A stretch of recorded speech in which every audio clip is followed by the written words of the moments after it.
Okay, here is my template, and here's the validation, the CSS,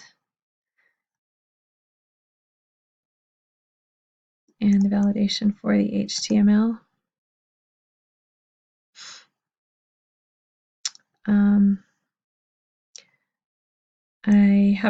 I'm having trouble with the responsiveness for the navigation, so I'll have to figure that out. And here's the home page,